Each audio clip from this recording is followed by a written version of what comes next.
Good morning, everybody, and welcome back to The Walk. Today is Monday, December 12th, and today's message is one of those days where it's clear that the Holy Spirit wants to make sure that I get my own thoughts, my own ideas out of the way.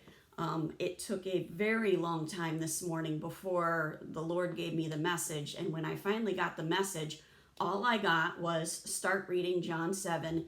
Do it completely ad-lib. Do not read it before you turn on the camera. So I've got my Bible open to John 7. I've not read it yet, and we're just going to let the Holy Spirit flow and see what message comes out of this, because I have no idea where it's going as of right now. We'll just see what happens. So I'm in John 7, starting in verse 1, and it says, "After this, Jesus went around in Galilee, purposely staying away from Judea, because the Jews there were waiting to take his life. But when the Jewish Feast of Tabernacles was near, Jesus' brothers said to him, 'You ought to leave here and go to Judea, so that your disciples may see the miracles you do. No one who wants to become a public figure acts in secret. Since you are doing these things, show yourself to the world.' For even his own brothers did not believe him.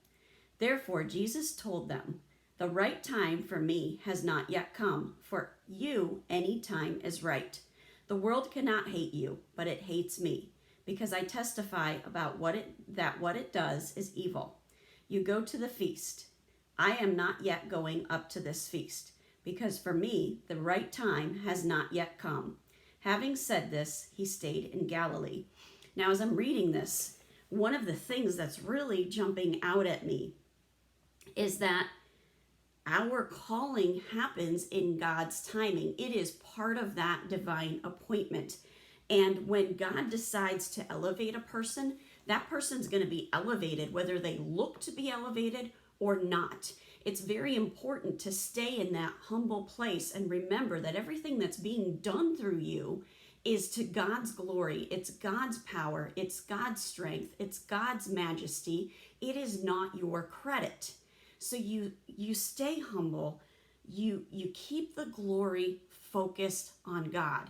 And when people try to put that glory on you, you need to gently correct them and say, "No, this is not me. This is who God is. This is God working through me, and God can work through the person that you're talking to just as much as they're working through yourself." And then we continue on. "However, his brothers had left for the feast. He went also, not publicly, but in secret. Now at the feast, the Jews were watching for him and asking, 'Where is that man?' Among the crowds, there was a widespread whispering about him. Some said, 'He is a good man.' Others replied, 'No, he deceives the people.' But no one would say anything publicly about him for the fear of the Jews."